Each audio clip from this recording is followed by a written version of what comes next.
Hello all, welcome back to my YouTube channel Vigyan academy. I am CA Krishna Moda और हम पढ़ रहे थे इंट्रोडक्शन टू अकाउंटिंग। अभी तक हम बहुत सारे कंसेप्ट्स कवर किए अपने पिछले लेक्चर्स में और जो लास्ट क्लास था हमारा, हम उसमें प्रैक्टिकल एग्जांपल्स भी देख लिए, जिससे क्या हो रहा है सर, हमें क्लैरिटी अब मिल गई है। जो थियोरेटिकल कंसेप्ट्स हम पढ़ रहे थे अब हमें और क्लियर हो गया है कि एग्जैक्टली अकाउंटिंग इक्वेशन होता क्या है, double entry system of accounting होता क्या है।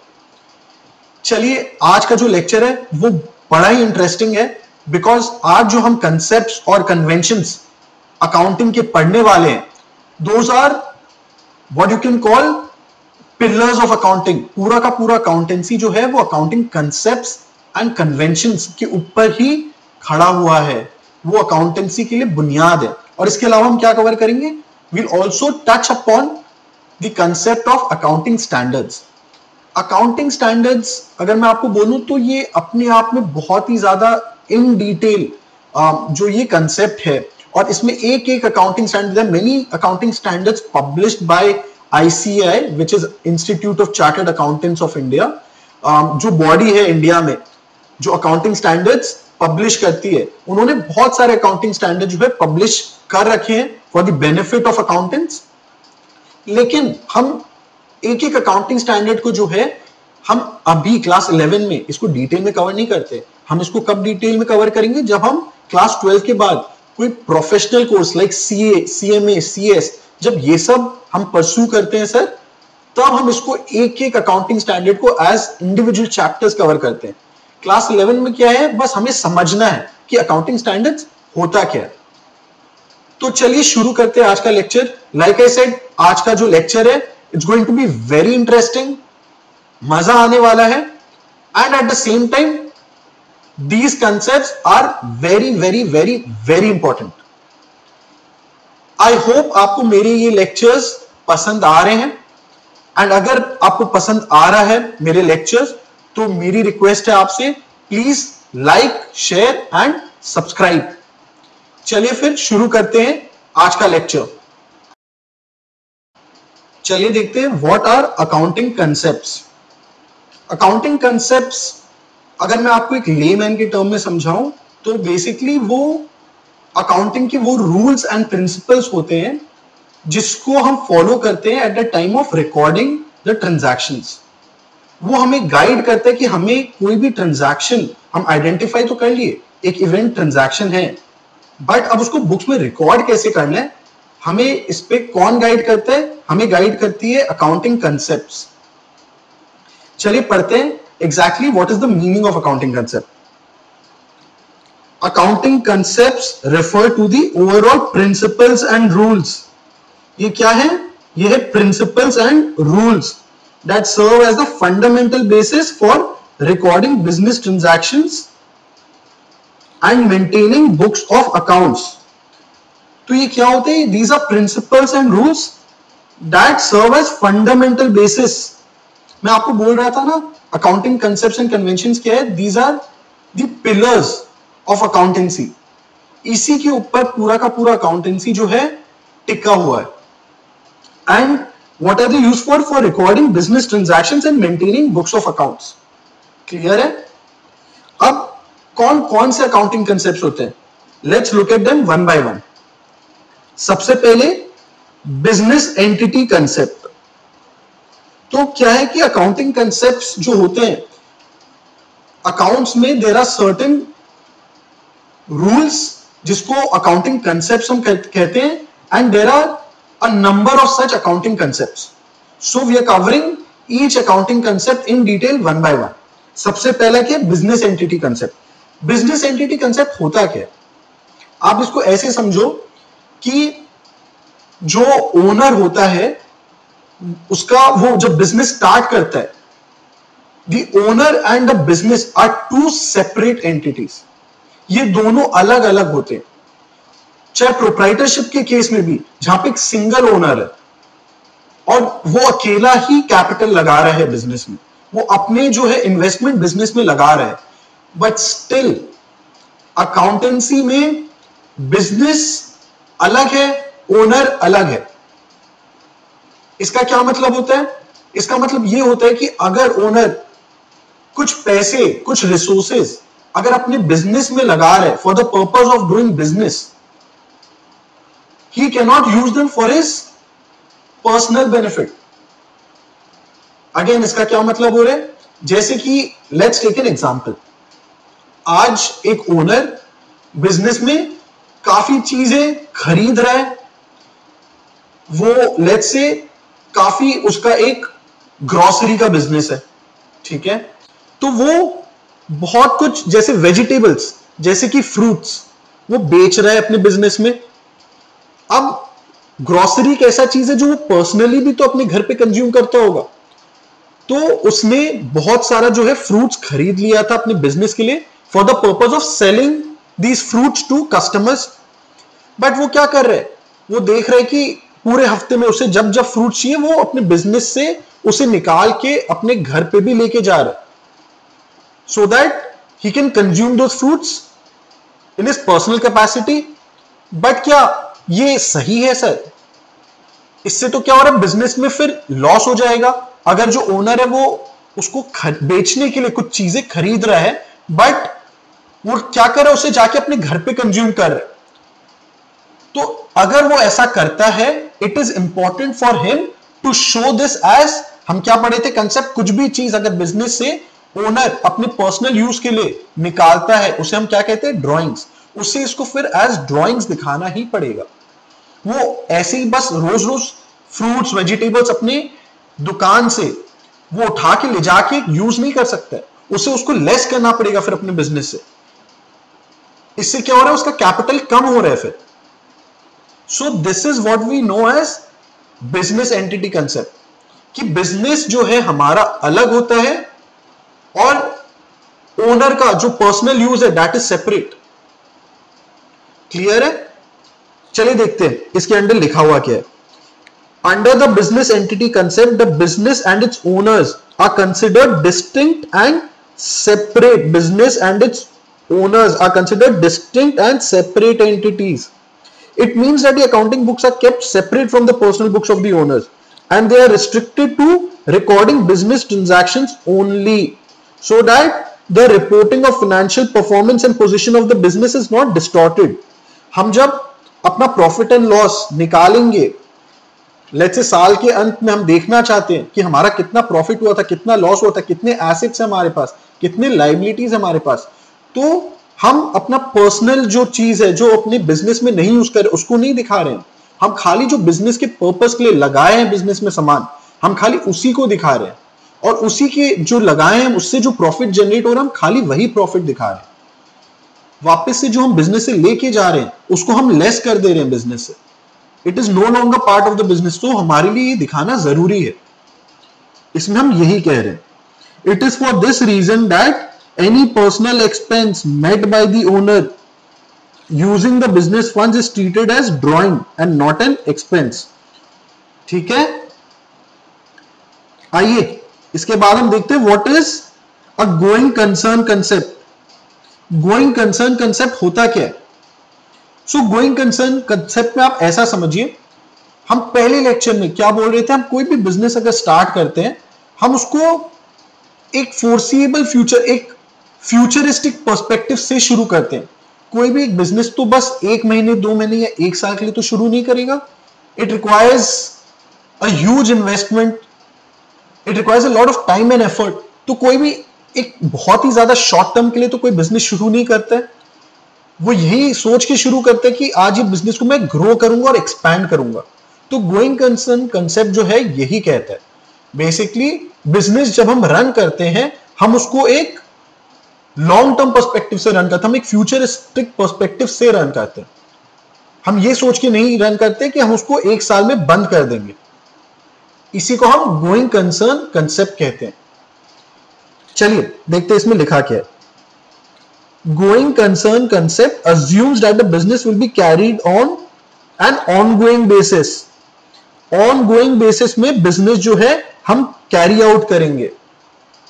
Thus, the books of accounts for the entity are prepared such that the business will be carried on for years to come and will not be dissolved or liquidated in the near future. हम उससे जो है 4 महीने 5 महीने 1 साल बाद बंद करने के ऑब्जेक्टिव से हम बिजनेस शुरू नहीं करते हैं. It is because of this concept distinction is made between capital and revenue expenditure and thus assets and liabilities are recognized. इसका क्या मतलब हुआ? इसका मतलब होता है कि हम कुछ चीजों को तो एज एक्सपेंस कंसिडर करते हैं. हम क्या पढ़े थे कि हम पहले तो trading and profit and loss account बनाते हैं, उसके बाद हम बैलेंस शीट बनाते हैं, और trading and profit and loss account में हम सिर्फ वो सब चीजों को कैप्चर करते हैं जो हमारे लिए एक्सपेंस होता है, जो हमारे लिए इनकम होता है. इसका मतलब क्या हो रहा है? कोई भी चीज अगर हम एज एन एक्सपेंस दिखाते हैं, हम वो चीज पूरे साल के अंदर जो हमारा अकाउंटिंग पीरियड होता है उसमें हम उन चीजों को कंज्यूम कर लिए. हम वो खरीदे थे, वो कंज्यूम भी उसी पीरियड में हो गया है, और उसको हम एज एन एक्सपेंस दिखाते हैं. हम उसको बैलेंस शीट पे लेके नहीं चलते. बैलेंस शीट में हम खाली एसेट्स एंड लायबिलिटीज दिखाते हैं. एसेट्स में जैसे कि हम बोले मशीनरी, फर्नीचर, ये सब क्या हम एक साल के लिए खरीदते हैं? नहीं, ये तो हमारे को लॉन्ग टर्म जो है बेनिफिट देगा, ये बिजनेस को लॉन्ग टर्म तक फायदा देगा. तो इन सब चीजों को हम बैलेंस शीट में दिखाते हैं. These are known as capital items. ये एक लंबे समय तक फायदा देगा बिजनेस को. और जो एक्सपेंसेस है उसको हम रेवेन्यू नेचर का बोलते हैं. क्यों? क्योंकि वो हम जब खरीदते हैं हम उसी समय जो है उसको कंज्यूम भी कर लेते हैं, उसको हम राइट ऑफ कर देते हैं, बुक से हम हटा देते हैं, एक्सपेंस ऑफ कर देते हैं. तो ये क्यों कर पाते हैं? क्योंकि कुछ चीजें जो हम लॉन्ग टर्म पर्सपेक्टिव से खरीदते हैं, कुछ चीजें जो हम शॉर्ट टर्म उसी साल के लिए हम खरीदते हैं कि उसी साल में हमें उससे बेनिफिट मिल जाएगा पूरा. तो ये क्यों कर पाते हैं? Because of going concern concept. Going concern हम सोचते हैं लॉन्ग टर्म के लिए बिजनेस करेंगे, इसीलिए हम फर्नीचर मशीनरी खरीदते, क्योंकि वो तो हमें लॉन्ग टर्म तक फायदा देगा. क्लियर है what is going concern concept? चलिए देखते हैं नेक्स्ट क्या है. Next is money measurement concept. इसका तो नाम से क्लियर हो रहा है कि इसमें हम क्या कर रहे हैं, इसमें हम हर चीज को मनी के टर्म्स में मेजर कर रहे हैं. और हम स्टार्ट ही जब अकाउंटिंग किए थे हम बोले कि accounting deals with financial information. तो अकाउंटिंग में हम सिर्फ उन चीजों को ही कैप्चर करते हैं which can be expressed in terms of money. अगर कोई भी चीज उसका जो है क्वांटिटेटिव वैल्यू नहीं, उसको हम मनी के टर्म्स में we can not express something, then we can not show that thing in our books of accounts.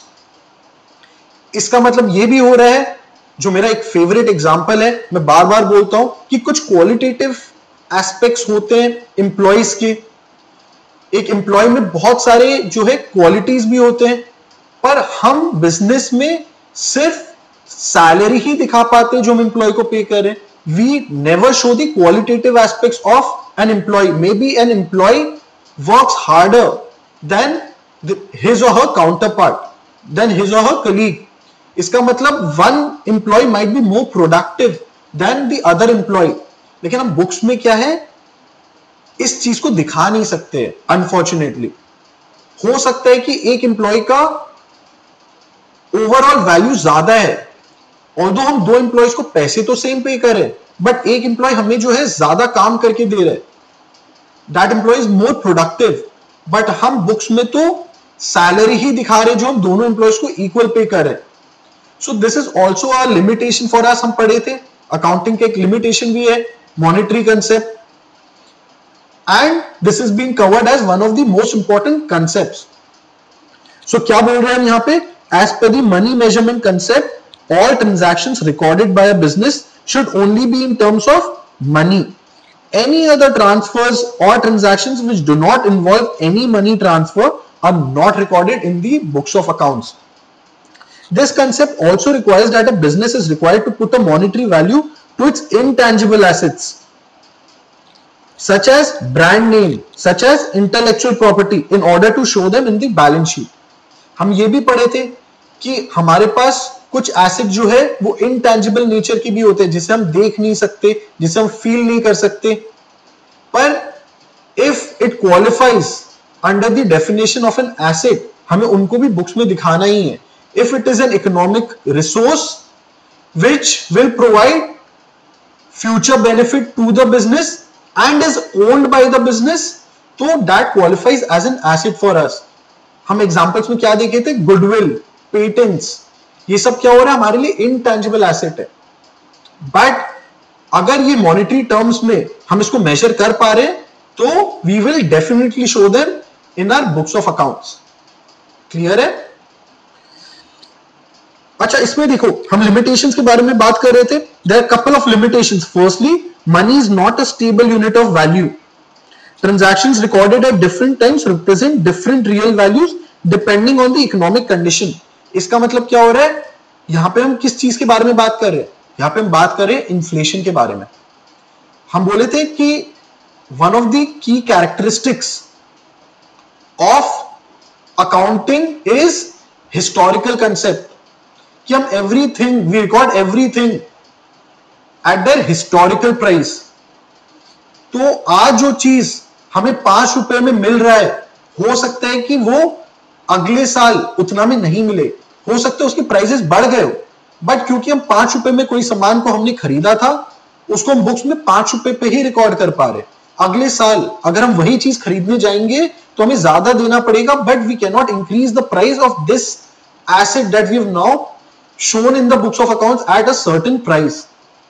ये एक ड्रॉबैक है मॉनेटरी कंसेप्ट का, कि मनी का जो वैल्यू है it is not the same. Because of inflation money का value भी चेंज हो जाता है। क्लियर है? Let's look at the second limitation. Many important things can not be measured in terms of money and thus can not be included in the books of business. Like what? Like qualitative aspects. Unless and until we can quantify something, we cannot show them in our books of accounts. Clear है? Interesting है? चलिए और देखते हैं और कौन कौन से कंसेप्ट्स हैं। Dual aspect concept. Dual aspect concept ये हम कहीं पढ़े थे, कहां पढ़े थे? Double entry system of accounting, जहां पे हम क्या बोले थे कि हर ट्रांजैक्शन का 2 साइड है, debit and credit, value in and value out. तो अकाउंटिंग के कंसेप्ट में हम क्या बोल रहे हैं इसको? डुअल एस्पेक्ट कंसेप्ट, कि हर ट्रांजैक्शन का 2 साइड होता है and every time we are going to record a transaction in the books we need to record both the aspects. और एक और चीज अगर आपको याद हो, हम क्या बोल रहे थे कि अकाउंटिंग में ये डुअल एस्पेक्ट ये हम सबके पर्सपेक्टिव से रिकॉर्ड करते हैं। आज डेटर और क्रेडिटर कोई सामान बेच रहा और खरीद रहा है, वो दोनों ही अपने अपने बुक्स में उस ट्रांजैक्शन को रिकॉर्ड करेगा। So dual aspect is also captured from the viewpoint of both the parties. ठीक है, चलिए देखते हैं what is dual aspect concept. The dual aspect concept refers to the double entry method of accounting. It means that the twofold aspect of each transaction, debit, receiving, ये golden rules of accounting में पढ़े थे ना। Personal accounts में क्या rule of accounting apply करते हैं? Debit the receiver, credit the giver. तो हम यहाँ पे क्या बोले, ईच ट्रांजैक्शन का हम दोनों एस्पेक्ट रिकॉर्ड करेंगे, debit receiving end credit giving. Must be noted the dual aspect concept indicates that any transaction made by a business has two equal and opposite impact on the business. Clear है? Accounting period concept. Now what is accounting period concept? Accounting period concept basically हम किसे कह रहे हैं? हम कह रहे हैं एक अकाउंटिंग पीरियड हमारे लिए क्या होता है? हम बोले 1 साल का होता है। जनरली 1 साल का होता है एक अकाउंटिंग साइकिल, उसे हम क्या कहते हैं? अकाउंटिंग पीरियड भी कहते हैं। तो एक तो हम पढ़े गोइंग कंसर्न कंसेप्ट, जहां पे हम बोलते हैं हम कोई भी बिजनेस जब शुरू करते हैं हम उसको एक लॉन्ग टर्म व्यू से शुरू करते हैं, हम एक नियर टर्म फ्यूचर को में उसको एंड करने के व्यू पॉइंट से उसको शुरू नहीं करते। पर इसका मतलब तो ये है कि अगर आपको जानना है कि ट्रू वैल्यू क्या है बिजनेस का, वो तो आप तभी जान पाओगे ना जिस दिन आप डिसाइड करो कि आज मैं बिजनेस को एंड करूंगा और आज मुझे क्या करना है, आज मुझे सेटल करना है अपने सारे लायबिलिटीज, मुझे आज अपने सारे डेट्स क्लियर करने हैं और मुझे अपना जो बच जा रहे हैं मेरे बिजनेस में, जो मशीनरी, जो फर्नीचर है, ये जो बिजनेस में मेरे बच जा रहे हैं उन्हें भी तो मैं बेच के पैसे में कन्वर्ट करूंगा ना। जो भी चीज मेरे पास बिजनेस में लास्ट डे पे बचेगा मुझे उनको भी तो बेचना होगा। अब जब हम उनको बेचने जाएंगे उस समय उस एसेट का जो कीमत है हो सकता है that is different from the historical cost. जब हम खरीदे थे हो सकता है उससे आज ज्यादा वैल्यू हो गया उस एक पर्टिकुलर लेट्स से मशीनरी का, या हो सकता है उससे कम भी हो गया उसका value because of wear and tear and other reasons. पर हम उसे क्या करें, हम उसे रिकॉर्ड करें एट हिस्टोरिकल कॉस्ट, इसका मतलब हम जब तक बिजनेस को एंड नहीं करते तब तक हम कोई भी जो एसेट है उसका हम सही कीमत तो दिखा नहीं पा रहे। इसका मतलब क्या हो रहा है सर, हम फिर दिखाए नहीं उसका कीमत, क्योंकि उसका असली कीमत तो नहीं है। नहीं, पर हमें दिखाना भी पड़ेगा, बिकॉज एवरी ईयर ओनर को तो जानना है ना उसने कितना प्रॉफिट कमाया साल में, उसे ये तो जानना है ना साल के अंत में उसके एसेट्स कितने हैं, उसके लायबिलिटीज कितने हैं। That is the reason why we need to follow accounting period concept. हमें हर साल जो है बुक्स ऑफ अकाउंट्स बनाना पड़ेगा, हर साल जो है प्रॉफिट एंड लॉस निकालना पड़ेगा, हर साल एसेट्स एंड लायबिलिटीज हमें ओनर को दिखाना ही पड़ेगा। This is what we mean by accounting period concept. Although business जो हम रन कर रहे हैं वो एक लॉन्ग टर्म पीरियड के लिए रन कर रहे हैं, बट हमें उस लॉन्ग टर्म पीरियड को छोटे छोटे इंटरवल्स में हम डिवाइड कर रहे हैं using the accounting period concept. तो वो छोटे छोटे पीरियड का जो है प्रॉफिट एंड लॉस निकाल रहे हैं, उस छोटे पीरियड के एंड में हम जान रहे एसेट्स एंड लायबिलिटीज कितना है, जिससे कि ओनर अपना डिसीजंस वो रिजल्ट्स के बेसिस पे डिसाइड कर पाए। This is the importance of accounting period concept. This is why it is important to prepare books of accounts for every accounting period. Clear है?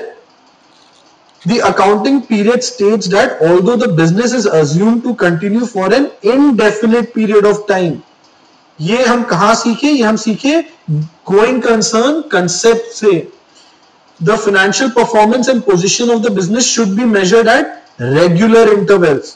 Thus, the life of the business is broken into several convenient intervals known as accounting periods.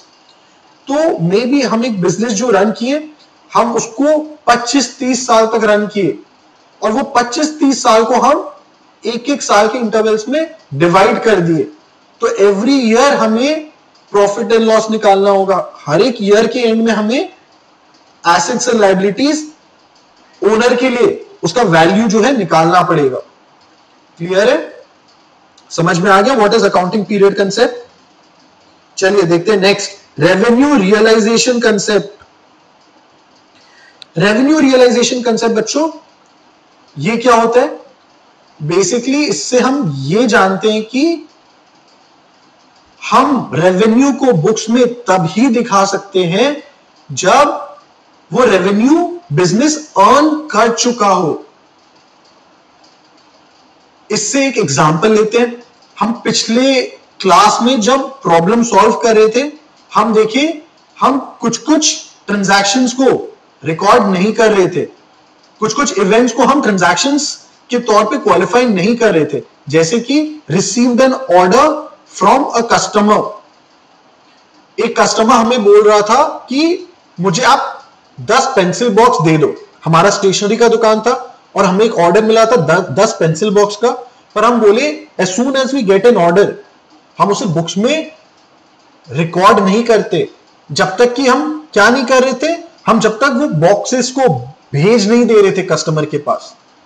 हम बोले थे जब हम वो box को भेज दे रहे, when we are supplying the goods to the customer, हम बोले थे हम तब मानेंगे कि हमारा सेल हो गया, हम तब जो है इनकम अर्न कर लिए, हम वो बेच भी दिए और हमें जब पैसे मिल गए कस्टमर से हम तब बोलेंगे हमें रेवेन्यू मिल गया, सेल हमारे लिए हो जा रहे हैं जैसे ही हम उसको बॉक्सेस भेज रहे हैं, और हमें जैसे वो पैसे दे रहे हैं हम तब उसको एज रेवेन्यू रियलाइज कर रहे हैं। सो हम तभी रेवेन्यू को बुक्स में रिकॉर्ड करेंगे जब बिजनेस उस रेवेन्यू को अर्न कर लिया। क्लियर है? As per the revenue realisation concept, revenue is considered to be earned when the earning process is complete and there is objective evidence as to the revenue earned। मतलब आप proof कर पाओ कि आप वो रेवेन्यू अब कमा लिए हो। क्यों? क्योंकि आप वो गुड्स दे भी दिए हो कस्टमर को और आपको कैश में वो मिल भी गया। या तो आप क्रेडिट में डील कर रहे हो तो आपने वो कस्टमर को गुड्स भेज दिया है and customer has promised to pay that amount, let's say after 1 month, after 2 months. तो उस समय हम क्या कर रहे हैं? एज डेटर्स बुक्स में उस कस्टमर को दिखा रहे हैं और सेल्स हम बुक्स में उसी समय दिखा दे रहे हैं एज रेवेन्यू। अब इसमें क्या है बच्चों, हो सकता है अलग अलग जो बिजनेस होता है ना उसमें डेफिनेशन ऑफ रेवेन्यू रियलाइजेशन वो अलग अलग है। ये थोड़ा सा जो है इट्स अ टेक्निकल कंसेप्ट। अलग अलग इंडस्ट्री में रेवेन्यू रियलाइजेशन का जो क्राइटेरिया है वो अलग अलग है। ये हम आगे में जब हम डिटेल में अकाउंटिंग पढ़ेंगे ना, तब हम इस चीज को और अच्छे से समझ पाएंगे। लेकिन अभी के लिए फॉर ईज ऑफ अंडरस्टैंडिंग आप ऐसा समझो कि हमारे लिए तो भाई तब रेवेन्यू रियलाइज होगा जब हम, लेट्स से आज एक किराने का दुकान है, ग्रोसरी शॉप है, हम फ्रूट्स बेच दिए कस्टमर को और हम जैसे ही बेच रहे हैं वो सप्लाई कर रहे हैं फ्रूट्स को, हम तभी रेवेन्यू रियलाइज कर सकते हैं। आज अगर एक कस्टमर हमें एडवांस देके भी चला जा रहा है कि आप मुझे जो है 10 केजी फ्रूट्स एप्पल्स का आप मुझे भेज देना, वो हमें लेट्स से एडवांस भी पे करके चला गया, लेकिन हम अभी तक उनको फ्रूट्स भेजे नहीं है, हम इसको आगे में कल भेजेंगे, तब भी हम उस एडवांस को जो है एज सेल्स रिकॉग्नाइज नहीं कर सकते। हम उस एडवांस को भी एज लायबिलिटी ही ट्रीट करेंगे, क्योंकि अभी तक हमारे लिए जो है सेल्स कंप्लीट हुआ नहीं है। क्लियर है? आई होप अब आपको ये क्लियर हो रहा है कि रेवेन्यू रियलाइजेशन होता क्या है, when revenue is actually earn in the books. ठीक है, चलिए देखते हैं नेक्स्ट। चलिए नेक्स्ट देखते हैं अक्रूअल कंसेप्ट। अभी अक्रूअल कंसेप्ट होता क्या है? So accrual concept basically it is a very very important part of double entry system of accounting. इसमें हम क्या कहते हैं कि हम जो भी इनकम अर्न कर रहे हैं या जो भी हम एक्सपेंस इंकर कर रहे हैं, वो हम जिस पीरियड में या तो इनकम कमा रहे हैं या तो एक्सपेंस इंकर कर रहे हैं, हम उसी पीरियड में उस इनकम और एक्सपेंस को दिखाएंगे। सर इसको आप और इजी तरीके से प्लीज समझाओ। तो अब इसको ऐसे समझो कि हम जब क्रेडिट पे सेल कर रहे हैं तो हम क्या कर रहे हैं, हम उस सेल्स को तभी दिखा दे रहे हैं जब हम गुड्स को सप्लाई कर दिए कस्टमर को ऑन क्रेडिट टर्म्स। क्रेडिटर हमें डेटर जो है क्या बोल रहा है कि हम आपको पैसे 1 महीने बाद देंगे, पर हम वो सेल्स को एज क्रेडिट सेल्स बुक्स में रिकॉर्ड कर दे रहे हैं। So we are showing that we have earn that revenue. हो सकता है ये पैसे हमें बाद में मिलेंगे, बट क्योंकि ये सेल्स कब हो रहा है, वो इसी महीने हो रहा है, तो वो हम जैसे ही वो सेल्स हो जा रहा है हम उसे तभी बुक्स में दिखा रहे हैं। मे बी हमें कैश बाद में दिख रहा हो, इसका मतलब ये नहीं है हमें जब कैश मिलेगा हम तभी उसको बुक्स में दिखाएंगे। हम फॉलो करते हैं डबल एंट्री सिस्टम में accrual basis of accounting. We do not follow cash basis of accounting.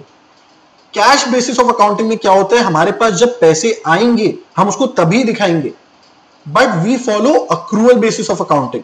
So for us as soon as that income is earned, मतलब जैसे ही वो सेल्स हो जा रहा है, we will record that in the books of accounts. चलिए अब एक और एग्जांपल लेते हैं from the expenses point of view. Accrual concept expenses में कैसे एप्लीकेबल होते हैं, लेट्स अंडरस्टैंड दैट।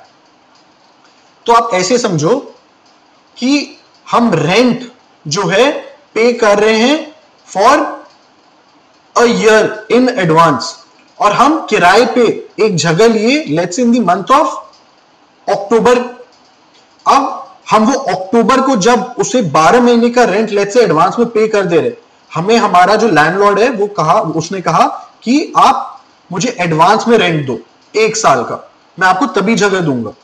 मैंने कहा ठीक है, और मैं क्या किया हूं, उसे 1 साल का रेंट पूरा का पूरा एडवांस में दे दिया। So I paid him rent for how many months, for 6 months, October November December Jan Feb March, and I have paid him rent for another 6 months। मैंने तो उसे 1 साल का रेंट दे दिया है, बट अगर मैं अकाउंटिंग पीरियड अपना देखूं वो तो अप्रैल से मार्च तक है, तो अक्टूबर से मार्च ही मेरे लिए तो अकाउंटिंग पीरियड है। सो जो मैं रेंट पे कर रहा हूं वो मुझे क्या कर रहा है, it is helping me earn revenue for the business, but वो तो मुझे खाली 6 महीने के लिए जो है इस अकाउंटिंग पीरियड में अगर हम देखें जो हम इनकम अर्न करें because of that rent, so this benefit from rent I am getting in this accounting period is only for 6 months। तो हम क्या करेंगे बुक्स में, क्या हम उसको 12 महीने का जो रेंट है एज एक्सपेंस दिखाएंगे?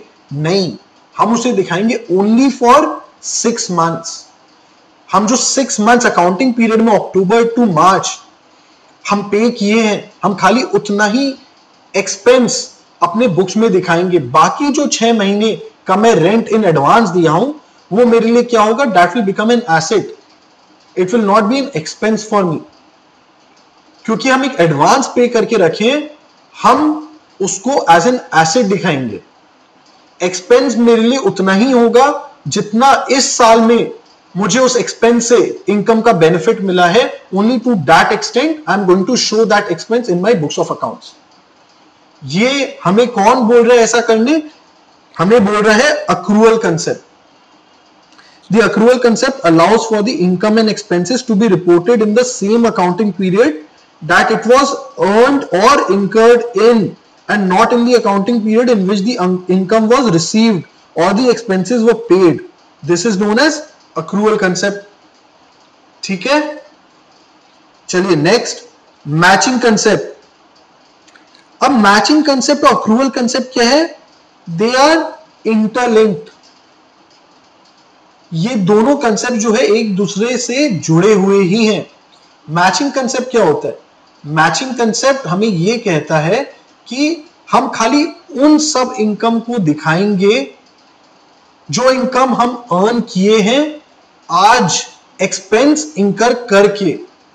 सो हम जितना एक्सपेंस जो इनकम को अर्न करने के लिए स्पेंड किए हैं, हम खाली उन्हीं एक्सपेंस और इनकम को बुक्स में दिखाएंगे।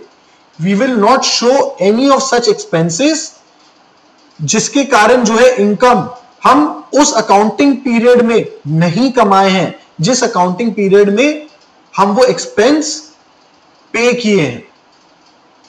समझ आ रहा है? Matching concept refers to reporting only those expenses that were incurred to earn the revenue being reported during an accounting period, while the expenses that are directly related to the revenues can be easily traced. There needs to be a rationale for allocating indirect expenses to the period benefited. तो वापस से जो rent हम अक्टूबर में advance में पे कर दिए 6 + 6 मंथ्स, क्योंकि 6 मंथ्स हमारा अकाउंटिंग पीरियड खत्म हो रहा है और बाकी 6 मंथ्स का हम नेक्स्ट अकाउंटिंग पीरियड का भी एडवांस में आज ही पे कर दिए। पर क्या हम पूरा रेंट को एज एक्सपेंस दिखा सकते हैं? नहीं, हम खाली 6 महीने का ही रेंट अकाउंटिंग पीरियड में दिखा पाएंगे, क्योंकि हम जो इस 6 महीने में रेंट पे कर रहे हैं, जो इनकम हम इस साल में कमाएंगे, वी कैन से दैट हमारे को बस 6 मंथ्स का जो रेंट है वही वो इनकम कमाने में बेनिफिट दिया है। ठीक है, that is why matching concept and accrual concept, they are very closely related. accrual concept में हम क्या कह रहे थे कि हम कैश बेसिस फॉलो नहीं करते, हम क्रेडिट बेसिस फॉलो करते हैं। तो हम जब एक सेल कर दिए हम उसको तभी रिकॉग्नाइज कर लेंगे बुक में। We will not wait for cash to be collected. And हम बोले थे एक्सपेंस भी हम जो इनकर जब कर रहे हैं उससे हम जो इनकम कमा पा रहे हैं, हम खाली उतना ही एक्सपेंस और इनकम दिखाएंगे। अगर हम एडवांस में कुछ एक्सपेंस पे कर रहे हैं, हम वो एक्सपेंस तब तक नहीं दिखाएंगे जब तक हम उसका कोरिस्पॉन्डिंग इनकम अर्न तभी नहीं कर रहे।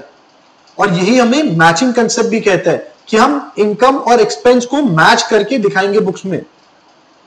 जितना एक्सपेंस हम इनकर किए उससे हम जितना इनकम कमाए, हम खाली उतना एक्सटेंट तक ही बुक्स में दिखाएंगे अपना एक्सपेंस। जो बाकी इनकम उसके कारण हम कमा रहे हैं नेक्स्ट अकाउंटिंग पीरियड में, उसको हम फिर नेक्स्ट अकाउंटिंग पीरियड में ही वो इनकम को दिखाएंगे और वो एक्सपेंस को दिखाएंगे। क्लियर है? हिस्टोरिकल कॉस्ट कंसेप्ट, ये तो हम during the limitations of accounting भी कवर किए थे कि हम हर चीज को एट देयर हिस्टोरिकल कॉस्ट ही दिखाएंगे। जितना में हम कोई सामान खरीदे, कोई बड़ा एसेट खरीदे, उसको हम बुक्स में उसी दाम पे दिखाएंगे। इवन इफ इन्फ्लेशन के कारण उसका वैल्यू जो है बाद में चेंज हो रहा है, बट बुक्स में हम हिस्टोरिकल कॉस्ट पे ही अपने कैपिटल एसेट्स को रिकॉर्ड करेंगे।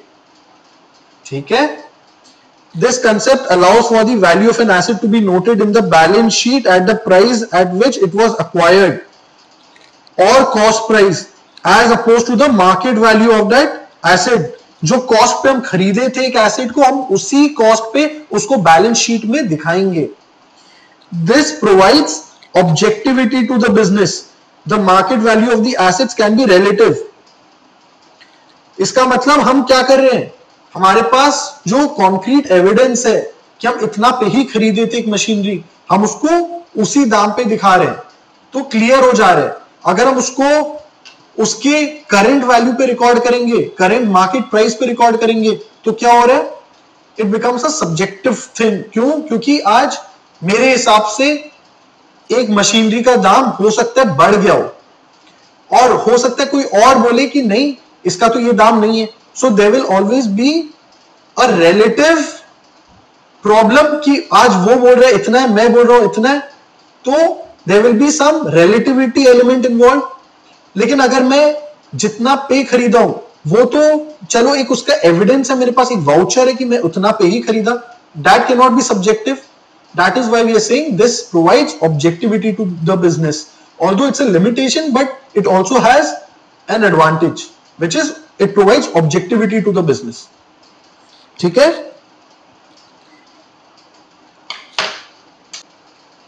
चलिए अब हम देखते हैं what are accounting conventions.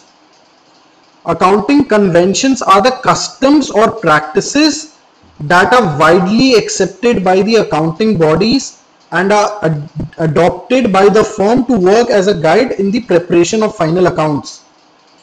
So ये क्या है? These are the customs and practices that are widely accepted by the accounting bodies and are adopted by the firm to work as a guide in the preparation of final accounts. तो ये क्या है? एक तरीके से these are guidelines जो बहुत सारे अकाउंटिंग बॉडीज एक्सेप्ट करते हैं. बहुत सारे अकाउंटिंग बॉडीज का क्या मतलब है? जैसे इंडिया में एक अकाउंटिंग बॉडी कौन सा है? ICAI, institute of chartered accountants of India. It is an accounting body. वैसे ही अलग अलग कंट्रीज में अलग अलग अकाउंटिंग बॉडीज है. So accounting conventions are the customs और practices which are generally accepted by the accounting bodies and are adopted by the firm to work as a guide in the preparation of final accounts. So जब हम final accounts बनाते हैं, final accounts में क्या क्या आता है? Basically आता है trading account, profit and loss account, balance sheet. जब हम तैयारी करते हैं, जो फाइनली हम जो अकाउंट्स को समराइज कर लिए, अब जो हम प्रॉफिट एंड लॉस, जो फाइनेंशियल पोजीशन बिजनेस का डिटरमिन करते हैं, उस समय हम क्या बनाते हैं? फाइनल अकाउंट्स बनाते हैं. और फाइनल अकाउंट्स बनाते समय क्या हमें हेल्प करता है? हमें हेल्प करता है accounting conventions. These are the customs and practices which are widely accepted by the accounting bodies and which act as a guide at the time of preparation of final accounts. Clear है? देखते हैं accounting conventions हमारे पास कौन कौन से. सबसे पहले consistency. Consistency क्या होता है? ये आपको वर्ड से क्लियर हो रहा है. कंसिस्टेंसी आता है फ्रॉम द वर्ड कंसिस्टेंट, मतलब बार बार एक ही चीज, उसको कंसिस्टेंट बोलते हैं. तो कंसिस्टेंसी जो है, अकाउंटिंग कन्वेंशन हमें क्या बोल रहा है कि आप जो भी तरीका फॉलो कर रहे हो अपने फाइनल अकाउंट्स को बनाते समय, आप उसको कंसिस्टेंटली फॉलो करो. मतलब आप उसको हर साल सेम तरीका फॉलो करो. जैसे कि क्या, एक एग्जांपल ले तो हम बोले डेप्रिसिएशन जो हम कैलकुलेट करते हैं उसका जो है कई तरीका है. जैसे कि स्ट्रेट लाइन मेथड, जैसे कि रिटन डाउन वैल्यू मेथड. तो कंसिस्टेंसी हमें क्या बोल रहा है? अगर हम लेट्स से हमारी मशीनरी को डेप्रिशिएट करें यूजिंग स्ट्रेट लाइन मेथड, जो कि it's one of the ways of calculating depreciation, तो हमें हर साल फिर मशीनरी को उसी तरीके से डेप्रिशिएट करना चाहिए. उससे क्या होगा? We will be able to compare the next year's results with the previous year's results. तभी हम एप्पल टू एप्पल कंपैरिजन कर पाएंगे ना, अगर हम कंसिस्टेंट रहेंगे. क्लियर है? Consistency convention requires accountants to use the same accounting method or principles consistently from period to period. It enables comparability of financial statements from one period to another. ये हमें क्या करता है? It enables comparability. If there is an inconsistency from one period to another due to the change of accounting procedures, the company needs to add a disclosure in the note to financial statements explaining clearly why the change is made. इसका मतलब अगर हम अपना depreciation calculate करने का तरीका अगले साल चेंज कर लेते हैं तो हमें फिर अलग से एक नोट ऐड करना पड़ेगा बैलेंस शीट के साथ कि हमने अपना जो है डेप्रिसिएशन कैलकुलेट करने का तरीका चेंज कर लिया, जिससे कि the user of financial information जो भी वो बैलेंस शीट पढ़ेगा उसे ये चीज पता है कि हमने इस बार कुछ चेंज करा है कैलकुलेशन में. ठीक है, चलिए अब देखते हैं next materiality. Materiality again comes from the word material, मतलब कुछ इंपॉर्टेंस. मटीरियल मतलब क्या होता है? इंपॉर्टेंस बोलते हैं ना. मटीरियल वर्ड जो है डिक्शनरी में अगर आप देखोगे तो क्या होता है? Importance, significance. ठीक है, तो ये बेसिकली हमें कन्वेंशन क्या कह रहा है कि हम जब अपना फाइनल अकाउंट्स बनाते हैं, जब बैलेंस शीट बनाते हैं, तो we follow the convention of materiality, which means कि हम सिर्फ मटीरियल आइटम्स को ही बैलेंस शीट में दिखाएंगे. अगर वो मटीरियल नहीं है हमारे लिए, if we are looking at a transaction which is of very low value, तो हम उसको बैलेंस शीट में नहीं दिखाएंगे. अगर हम कोई खर्चा कर रहे हैं और वो छोटा मोटा जो है अमाउंट है एंड वो जो आइटम है वो क्या है, वो इसी साल जो हम बात कर रहे थे वो कंज्यूम हो जाएगा, तो हम उसको क्या करते हैं? हम उसको एक्सपेंस ऑफ कर देते हैं, हम उसको एज एन एक्सपेंस दिखाते, फिर हम उसको एज एन एसेट नहीं दिखाते.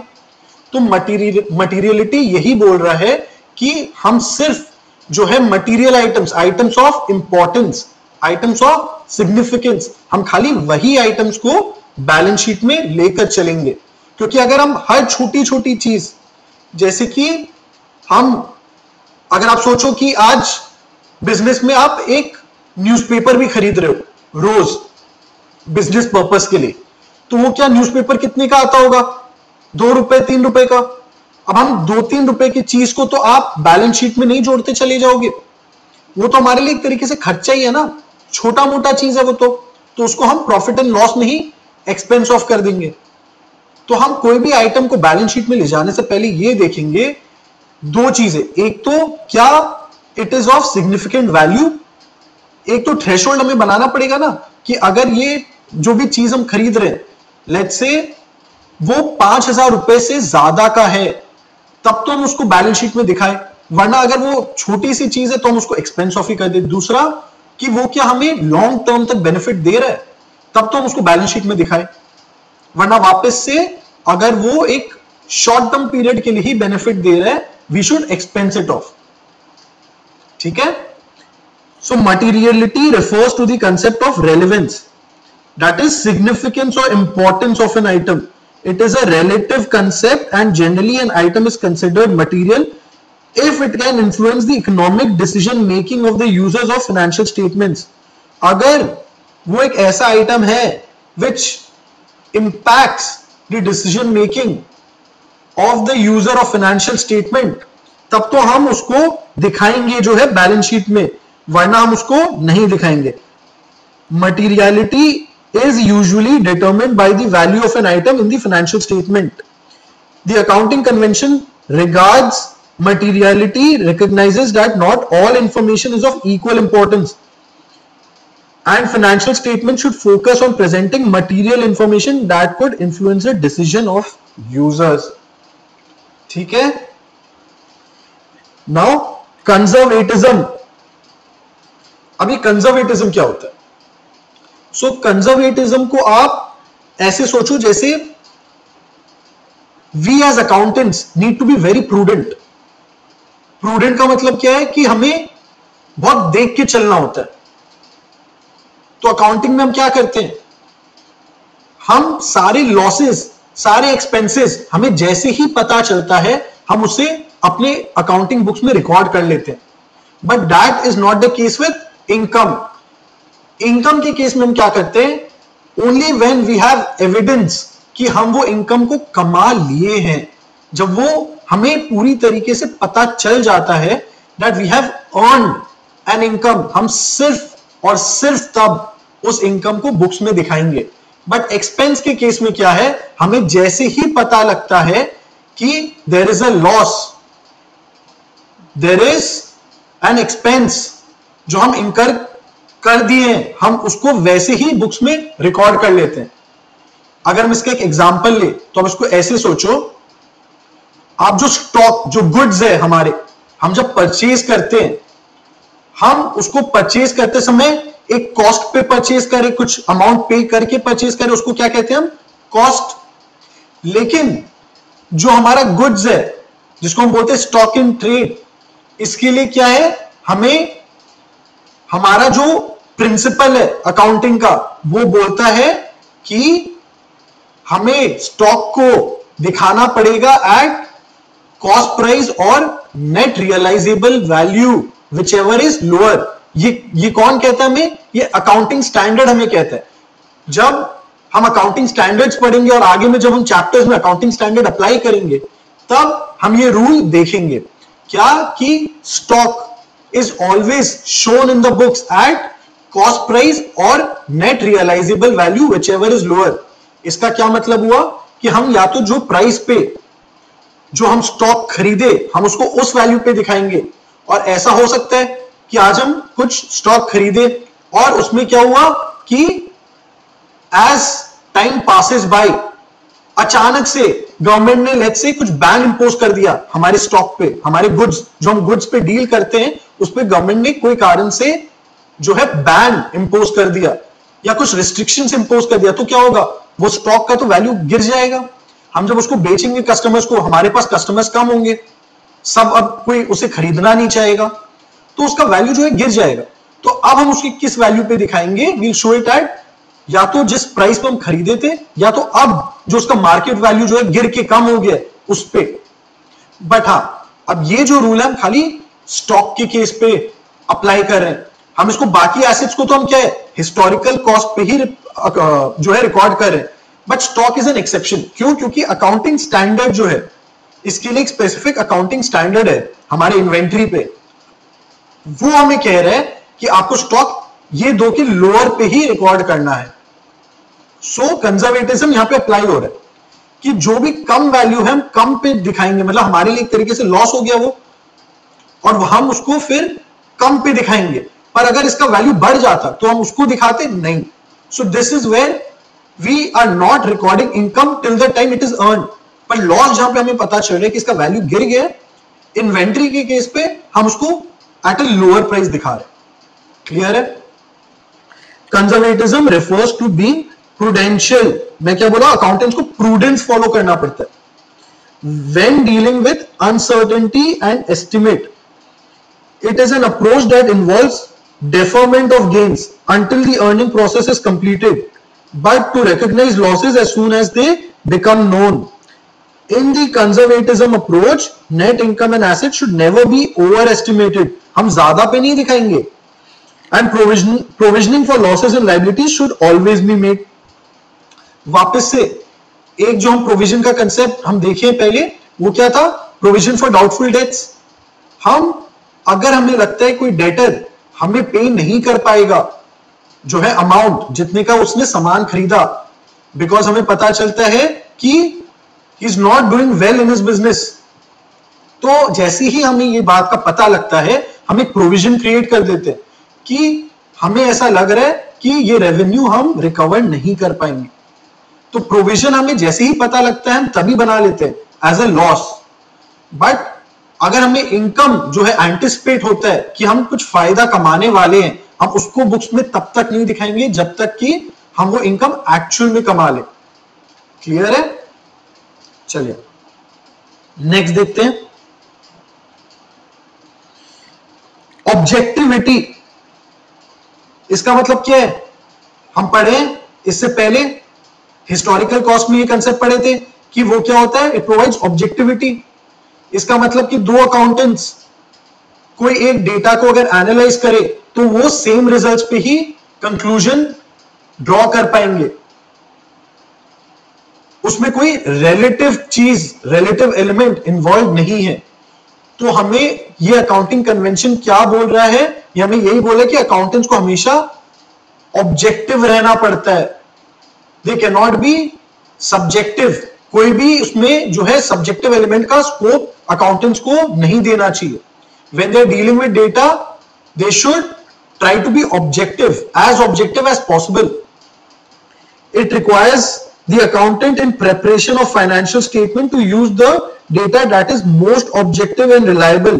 This means data can be independently verified and does not depend upon the opinion of other person. This also explains why transactions are recorded at cost and not at market value. क्यों? क्योंकि जब हम उसको cost पे करते हैं उसका एक ऑब्जेक्टिव एलिमेंट क्या है कि हम उसमें एक वाउचर जो है एज अ सोर्स डॉक्यूमेंट हमारे पास रहता है, जिसको यूज करके हम उसको रिकॉर्ड करें उस ट्रांजैक्शन को। अगर हम उसको मार्केट वैल्यू पे रिकॉर्ड करते तो उसका वैल्यू कभी भी कुछ भी चेंज होते रहता, और अकाउंटेंट फिर इसमें क्या कर सकते हैं, बदमाशी कर सकते हैं। उसे अगर ज्यादा दिखाना हो तो बोल देगा कि मुझे लग रहा है इसका वैल्यू इतना होना चाहिए। So there is scope for ambiguity. इसीलिए यहां पे हम क्या बोल रहे हैं, at the time of preparation of financial statement we should use the data that is most objective and reliable. अगर उसे और कोई अकाउंटेंट भी आज वो बनाए फाइनेंशियल स्टेटमेंट तो रिजल्ट्स क्या है, सेम ही होंगे। क्लियर है? Next, disclosures. This principle requires reporting of all relevant and material facts concerning the financial position and performance of the business. Disclosure should make the financial statement less subject, वापस से हम बोले subjective element को कम कर रहे हैं, less subject to misinterpretation. अगर subjective होता है तो ही तो मिस इंटरप्रिटेशन का चांस होता है ना, कि अलग अलग लोग उसको अलग अलग तरीके से इंटरप्रेट करेंगे। As a general rule, the information should be reported in sufficient detail to that allows a knowledgeable reader to make an informed decision. तो हम क्या बोल रहे हैं इसमें कि जब हम फाइनेंशियल स्टेटमेंट्स बनाएंगे सो हमारा क्या जो है वो रहेगा, एज एन अकाउंटेंट हमारी रिस्पॉन्सिबिलिटी है कि हम वो सारे इंपॉर्टेंट इंफॉर्मेशन को प्रेजेंट करें उसके यूजर्स के लिए, so that while making any decision with informed decision बना पाए। कोई भी इंफॉर्मेशन जो उनके डिसीजन को अफेक्ट करेगा वो सारी चीजों को जो है हमें रिपोर्ट करना होगा eight the time of preparing the balance sheet, the profit and loss statement. Clear है? जैसे कि हम इससे पहले क्या पढ़े कि अगर आप डेप्रिसिएशन निकालने का तरीका चेंज कर रहे हो तो it is important for us to disclose that information at the time of preparing the financial statement. क्यों? क्योंकि आज जो यूजर है उसे पता रहना चाहिए कि इस बार का डेप्रिसिएशन जो है ज्यादा हुआ या कम हो गया हर साल के कंपैरिजन में, because we have changed the way of calculating depreciation. This will impact the profit, या तो प्रॉफिट ऊपर जाएगा या तो कम होगा बिकॉज ऑफ दिस। So the user should know कि ऐसा हुआ है जिस कारण से हमारा प्रॉफिट एंड लॉस पे इंपैक्ट पड़ा है।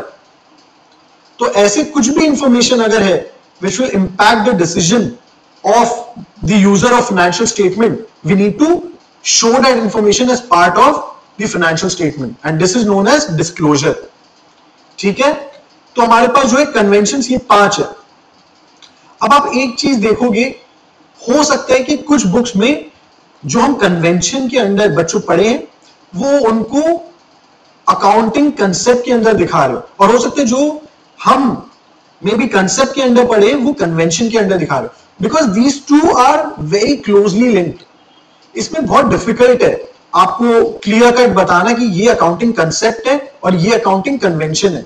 एक क्या है अकाउंटिंग कंसेप्ट, जो क्या है हम फॉलो करते हैं at the time of recording transaction, वो हमें हेल्प करता है कि हमें कैसे रिकॉर्ड करना चाहिए बिजनेस ट्रांजैक्शन। और दूसरा क्या, हमें फाइनेंशियल स्टेटमेंट बनाते समय अकाउंटिंग बॉडीज जो है वो कुछ गाइडलाइंस दी है कि आप इसे ऐसे फॉलो करो। तो क्या और अकाउंटिंग कंसेप्ट तो एक तरीके से हम क्या पढ़े, it is very fundamental to recording of transaction, मतलब वो तो हर एक को फॉलो करना ही होगा। और कन्वेंशन क्या है, basically these are guidelines issued by accounting bodies कि आपको अपना फाइनेंशियल स्टेटमेंट किस तरीके से प्रिपेयर करना चाहिए।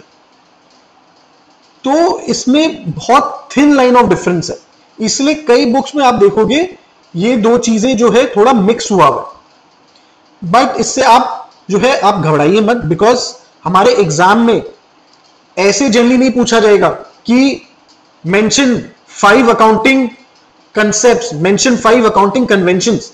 आपको क्या है, कोई एक या तो कंसेप्ट या तो कन्वेंशन दिया जाएगा कि मटीरियलिटी अगर हम पढ़े तो वो होता क्या है, ऑब्जेक्टिविटी क्या होता है, what is dual aspect of accounting, आपसे ये पूछा जाएगा।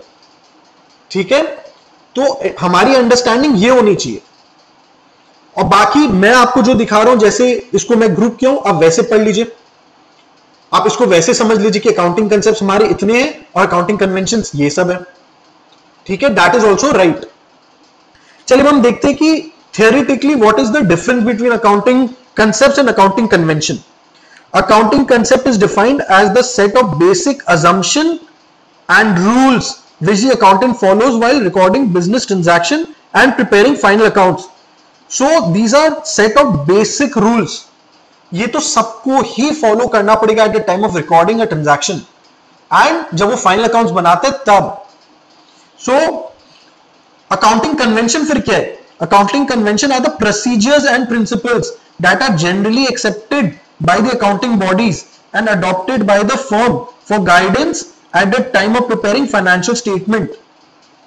So जब हम final अपना financial statement बनाते हैं उस समय हम accounting conventions follow करते हैं। So एक तो initial stage में follow हो रहा है accounting concepts, accounting convention एकदम last में जब financial statement बनाते हो तब follow होता है। और accounting convention कौन देता है? Accounting bodies. These are widely accepted by accounting bodies. These are principles that are widely accepted.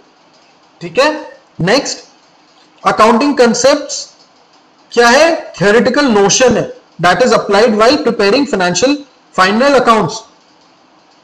अच्छा, अब ये फाइनल अकाउंट्स और फाइनेंशियल स्टेटमेंट्स क्या ये अलग है या एक है? तो मैं आपको बताऊंगा कि फाइनल अकाउंट जो है वो एक प्रोप्राइटरशिप, एक छोटे बिजनेस के लिए क्या है, मोर और less these two concepts are the same, final accounts and financial statements. क्यों? फाइनल अकाउंट्स में क्या होता है, ट्रेडिंग अकाउंट बनाते हैं हम, प्रॉफिट एंड लॉस अकाउंट बनाते हैं हम, और क्या बनाते हैं, बैलेंस शीट बनाते हैं। और ये क्या, हर बिजनेस को ये तीन चीजें बनानी ही पड़ती है। और फाइनेंशियल स्टेटमेंट क्या है, फाइनेंशियल स्टेटमेंट में भी ये चीजें हैं, profit and loss account and your balance sheet, they are part of your financial statements.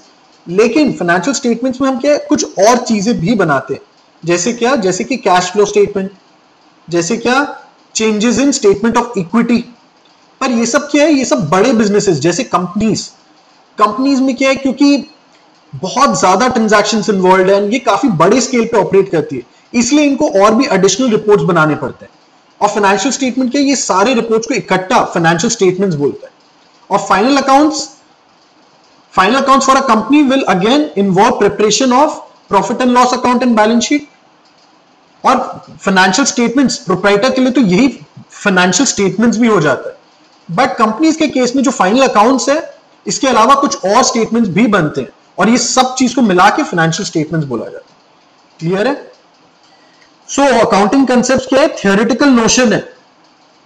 Basically ये क्या है, रूल्स है। रूल्स क्या होता है, it's all theoretical. And accounting conventions क्या है, these are methods and procedures.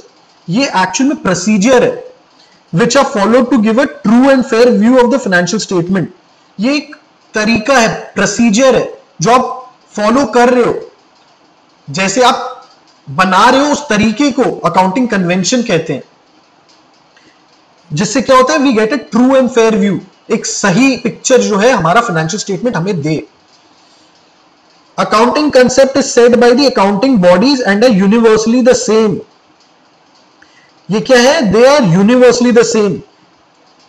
तो accounting concepts दो business एकदम same follow करेंगे, that cannot change for two different businesses. It is universally the same. Whereas accounting conventions emerge out of common accounting practices which are accepted by general agreement. So एक क्या generally accepted है, this is what, this is generally accepted and this is universally accepted.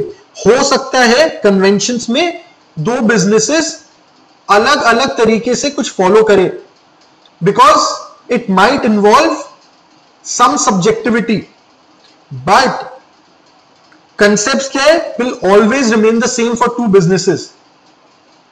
ठीक है. Next, accounting concept is basically related to the recording of transactions and maintenance of accounts. ये तो हम पढ़े, ये इनिशियल स्टेज पे आ जाता है accounting concept. Various conventions focus on preparation of financial statement. Last step पे कन्वेंशंस अप्लाई होते हैं. Next, there is no possibility of biases because ये तो यूनिवर्सली सेम है. So there is no scope for personal judgement. Whereas because this is generally accepted conventions, so there might be a possibility of biasness in case of accounting conventions. ठीक है. तो अब ये differences भी clear है, हमें ये भी समझ में आ रहा है कि इसमें बहुत थिन लाइन ऑफ डिफरेंस है. एक सेट ऑफ रूल्स है, एक सेट ऑफ प्रिंसिपल्स है, एक जनरली एक्सेप्टेड, एक वाइडली, एक जो है यूनिवर्सली एक्सेप्टेड है. क्लियर है. पर आप ये डिफरेंसेस याद कर लेना. You might be asked in the exam कि mention any two differences between accounting convention and accounting concepts. ठीक है. चलिए आइए अब देखते हैं what are accounting standards. Accounting standards are a set of principles and procedures that define how transactions are recorded and reported in the financial statements. So they are what? They are set of principles.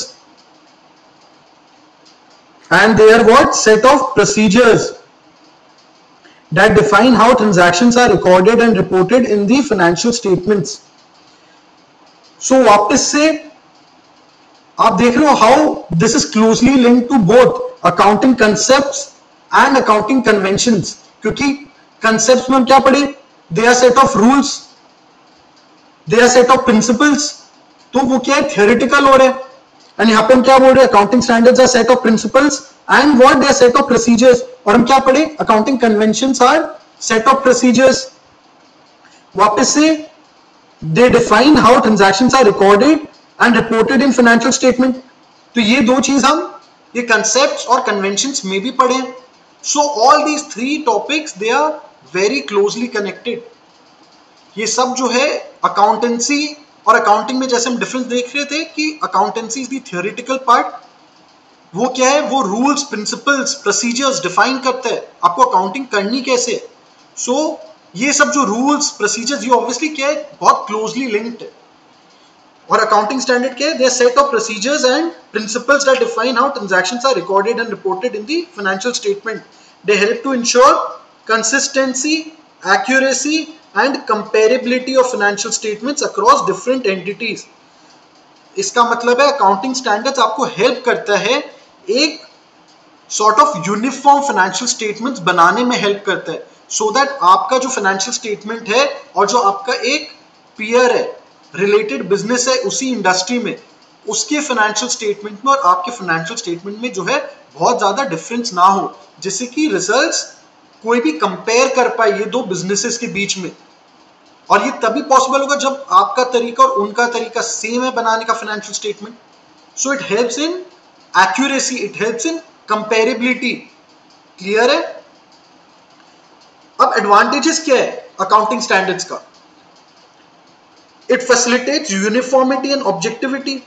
Obviously अगर same set of principles and procedures दो businesses apply करेंगे तो results will be uniform. It helps in facilitating uniformity and objectivity. वापस से हमारा objective जो है, मकसद ये सारे रूल्स का क्या है कि आपका जितना भी सब्जेक्टिव एलिमेंट है वो कम हो जाए. There is transparency, there is objectivity. So it facilitates uniformity and objectivity in preparation of financial statement. It ensures consistency and comparability.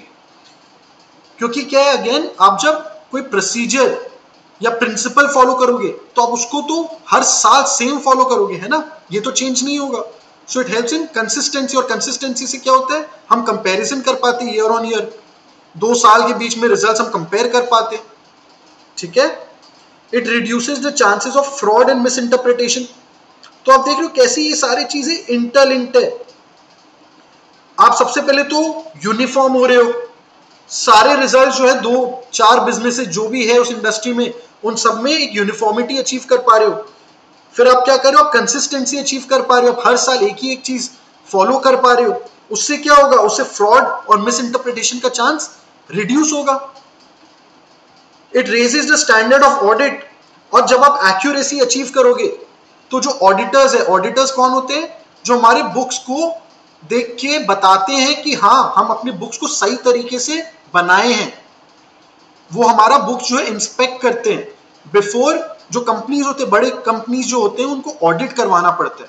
Audit क्यों किया जाता है, जिससे कि शेयर होल्डर्स जो होते हैं उस कंपनी के, जो शेयर्स खरीदे हुए होते हैं, जो ओनर्स होते हैं, उनको भरोसा रहे कि जो बुक्स मैनेजमेंट दिखा रहा है वो बुक्स सही रिजल्ट दे रहा है।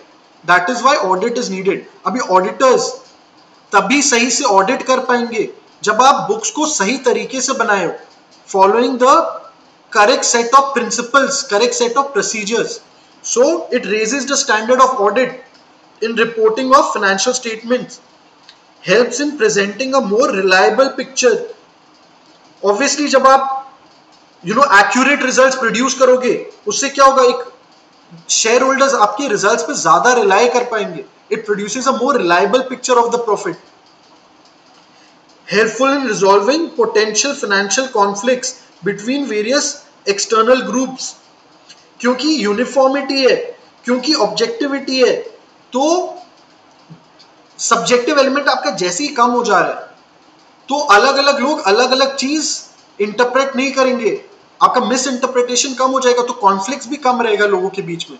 लोग चैलेंज नहीं करेंगे कि ये तो गलत है, आप इसको ऐसे कैसे दिखाए, क्योंकि ये तो जो हम दिखा रहे हैं ये तो ऑब्जेक्टिव है, सबके लिए ही सेम है। दो अकाउंटेंट्स अगर वो डेटा को यूज करके बनाए financial statements, they will arrive at a same result.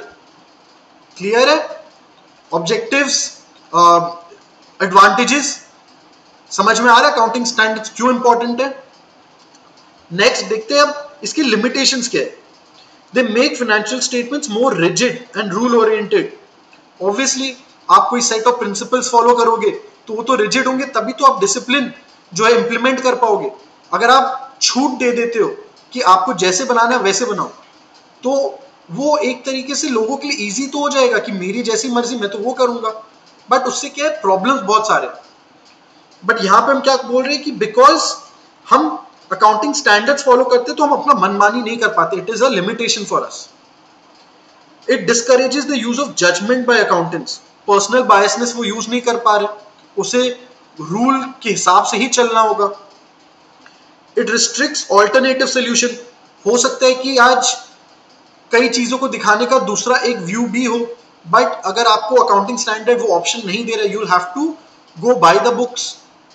So maybe there would have been an alternative solution, but since हम अकाउंटिंग स्टैंडर्ड्स फॉलो करें, we cannot look at any other alternative if we are not given one. ठीक है? It impedes the initiative for better presentation and disclosure of financial statements.